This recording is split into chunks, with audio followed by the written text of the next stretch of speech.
शब्द तलवार से, बेबाकी कटार सी, और किरदार ऐसा कि कोई एक बार मिले तो मर मिटे।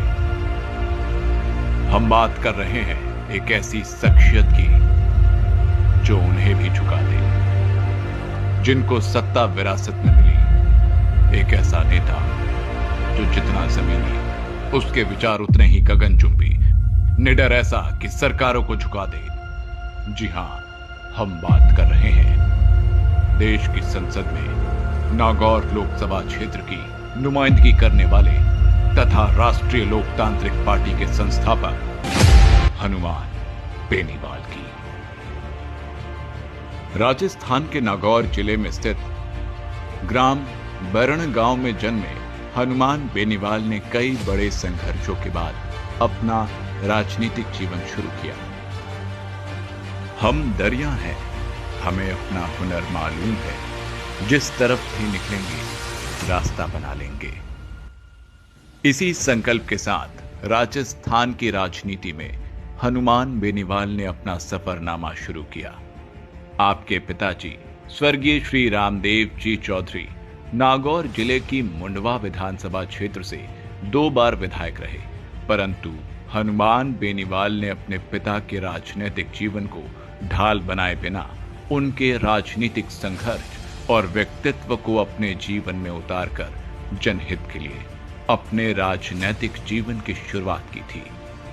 हनुमान बेनीवाल ने अपना सफर छात्र राजनीति से शुरू किया और राजस्थान की राजधानी जयपुर में स्थित राजस्थान कॉलेज में वर्ष 1993 में बतौर अध्यक्ष निर्वाचित हुए। इसके बाद वर्ष 1995 में राजस्थान विधि कॉलेज के अध्यक्ष बने। तत्पश्चात वर्ष 1997 में राजस्थान विश्वविद्यालय के सिरमौर बनकर अध्यक्ष का चुनाव निर्दलीय विजय होकर राजस्थान विश्वविद्यालय के छात्र संघ अध्यक्ष बने। छात्र राजनीति का संघर्ष। श्री हनुमान बेनीवाल ने अपने जीवन में अनेक कठिनाइयों का सामना किया, मगर अपने निर्णय पर अटल रहना इनकी प्रमुख विशेषता है।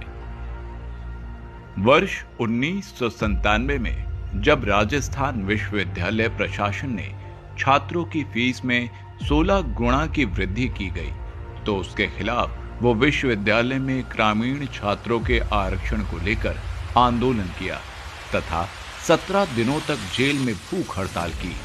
तब राजस्थान के तत्कालीन मुख्यमंत्री भैरों सिंह शेखावत की सरकार को झुकना पड़ा। वह हनुमान बेनीवाल से वार्ता के लिए अपने 3 मंत्रियों को जयपुर स्थित केंद्रीय कारागार में भेजा, जहां सरकार के प्रतिनिधियों ने हनुमान बेनीवाल की मांगों को मानते हुए फीस में की गई बढ़ोतरी को वापस लिया। राजस्थान विश्वविद्यालय में ग्रामीण छात्रों को 5% आरक्षण देकर अनशन को समाप्त करवाया। छात्र राजनीति से विधानसभा तक का सफर। श्री हनुमान बेनीवाल ने नवगठित ख्यूसर विधानसभा से 2008 में भाजपा से चुनाव लड़ा और नागौर जिले से रिकॉर्ड मतों से विजय हुए, परंतु पार्टी में सामंतवाद से प्रेरित सोच से अधीन कार्य करने से इनकार कर दिया और राज्य के किसानों के हितों की लड़ाई लड़ने लगे। और प्रदेश में जहां जहां किसान व युवा पर अत्याचार हुआ, वहां वहां हनुमान बेनीवाल उनकी आवाज बनकर पहुंचे और किसानों तथा युवाओं के दिल में विशेष जगह बनाई। पार्टी की विचारधाराओं के ऊपर उठकर उन्होंने सड़क से लेकर संसद तक लड़ाई लड़ी और वर्ष 2013 के विधानसभा चुनाव में ख्यूसर से निर्दलीय प्रत्याशी के तौर पर चुनाव लड़ा। जनता ने ख्यूसर से भाजपा और कांग्रेस दोनों पार्टियों को नकार दिया और हनुमान बेनीवाल ख्यूसर से भारी मतों से विजयी हुए। इनकी लोकप्रियता का अंदाजा इसी बात से लगाया जा सकता है कि वर्ष 2013 विधानसभा चुनाव में तत्कालीन गुजरात के मुख्यमंत्री व वर्तमान प्रधानमंत्री श्री नरेंद्र मोदी जी ने ख्यूसर क्षेत्र के कुचेरा कस्बे में जनसभा भी की। इसके बावजूद भारतीय जनता पार्टी व कांग्रेस के प्रत्याशियों को भारी मतों से पराजय का सामना करना पड़ा। व्यवस्था परिवर्तन के लिए जन आंदोलन की शुरुआत और आरएलपी का गठन। विधायक रहते हुए हनुमान बेनीवाल ने राजस्थान के किसानों, युवाओं के हितों तथा आम आवामों के हक की लड़ाई लड़ने के लिए व्यवस्था परिवर्तन के संकल्प के साथ किसान हुंकार महारैली के रूप में जन आंदोलन की शुरुआत की और 7 दिसंबर 2016 को नागौर जिला मुख्यालय पर, 7 जनवरी 2018 को बाड़मेर जिला मुख्यालय पर, 4 फरवरी 2018 को बीकानेर जिला मुख्यालय पर तथा 10 जून 2018 को सीकर जिला मुख्यालय पर लाखों लोगों की मौजूदगी में इन किसान हुंकार महारैली का आयोजन किया और मुख्य मुद्दे थे किसानों की संपूर्ण कर्ज माफी, कृषि हेतु मुफ्त बिजली, स्वामीनाथन आयोग की संपूर्ण सिफारिशों को लागू करने, टोल मुक्त राजस्थान, बेरोजगारों को स्थायी रोजगार, सरकारी महकमों में रिक्त पड़े पदों को भरने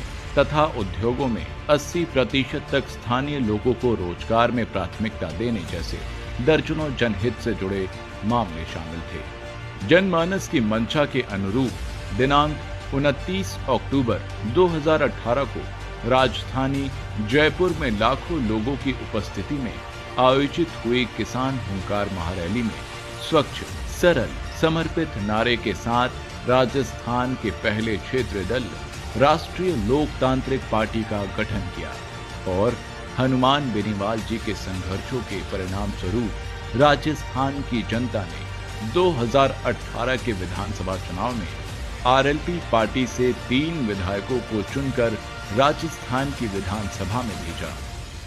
वर्ष 2019 के लोकसभा चुनाव से पूर्व केंद्र की सत्ताधारी पार्टी भाजपा ने आरएलपी की ताकत और हनुमान बेनीवाल के तेवर को देखते हुए नागौर संसदीय क्षेत्र की सीट आरएलपी के लिए छोड़ दी और हनुमान बेनीवाल नागौर लोकसभा से भारी मतों से विजयी होकर देश की संसद में पहुंचे और नतीजा ये रहा कि हनुमान बेनीवाल तथा आरएलपी की मदद की वजह से राजस्थान की अन्य सभी 24 लोकसभा सीटों पर भाजपा के उम्मीदवार चुनाव जीते, जिनमें से कई लोकसभा सीटों पर हनुमान बेनीवाल के प्रचार की बदौलत किसान वर्ग व उनके चाहने वालों ने लोकसभा चुनाव में भाजपा की डूबती नाव को बचाया।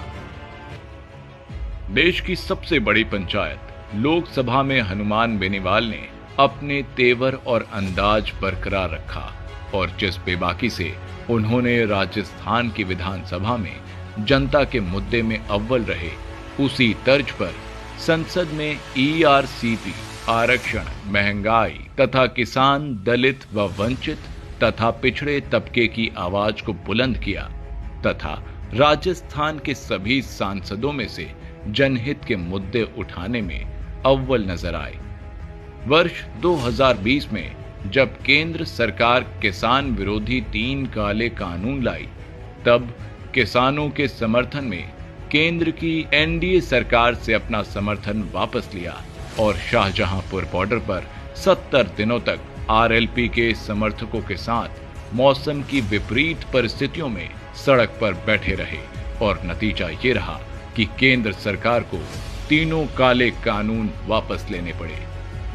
भारतीय सेना में जब अग्निपथ नाम की योजना लाकर संविदा भर्ती प्रारंभ की, तब देश में सबसे पहले सांसद के रूप में हनुमान बेनीवाल ने सेना को ठेके पर देने की योजना का विरोध किया और जून 2022 में जोधपुर मुख्यालय पर अग्निपथ योजना के खिलाफ 2 लाख युवाओं की रैली करके कड़ा संदेश केंद्र की सरकार को दिया। वहीं देश के लिए मेडल जीतने वाली पहलवान बेटियों के मान सम्मान की लड़ाई में सबसे पहले उनका साथ दिया तथा प्रदेश भर में पहलवानों के समर्थन में राष्ट्रीय लोकतांत्रिक पार्टी ने प्रदर्शन किया। हनुमान बेनीवाल के नेतृत्व में राष्ट्रीय लोकतांत्रिक पार्टी ने राजस्थान में बजरी माफिया के खिलाफ जन आंदोलन छेड़ रखा है। वहीं जालौर के इंद्र मेघवाल प्रकरण, थाना गांची में दलित महिला के साथ सामूहिक दुराचार, अलवर की मुख बधिर बालिका के साथ हुए अन्याय तथा बीकानेर के खाजूवाला में दलित बालिका का सामूहिक दुष्कर्म करके हुई हत्या जैसे दलितों पर हुए अत्याचारों से जुड़े दर्जनों मामलों में प्रखर रूप से दलित हितों की परोपकारी की तथा राजस्थान में किसी भी वर्ग पर हुए अत्याचार तथा अन्याय के मामले में सबसे पहले न्याय की लड़ाई की अगुवाई हनुमान बेनीवाल करते हैं।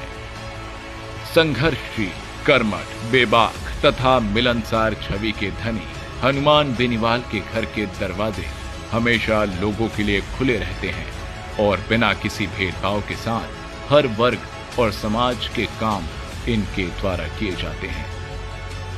एक महान व्यक्तित्व के नेतृत्व में बनी राजस्थान की पहली क्षेत्रीय पार्टी राष्ट्रीय लोकतांत्रिक पार्टी व्यवस्था परिवर्तन के संकल्प के साथ राजस्थान का नव निर्माण करना चाह रही है, जिसमें आप सभी का सहयोग व योगदान अत्यंत आवश्यक है। इसलिए भाइयों, अब बारी है एक होकर नए राजस्थान के निर्माण की। अब बारी है समाज के अंतिम छोर पर बैठे व्यक्ति की भूमिका सत्ता में लाने की। अब बारी है आरएलपी को सत्ता में लाने की। इसलिए आओ चलें आरएलपी के संग। धन्यवाद।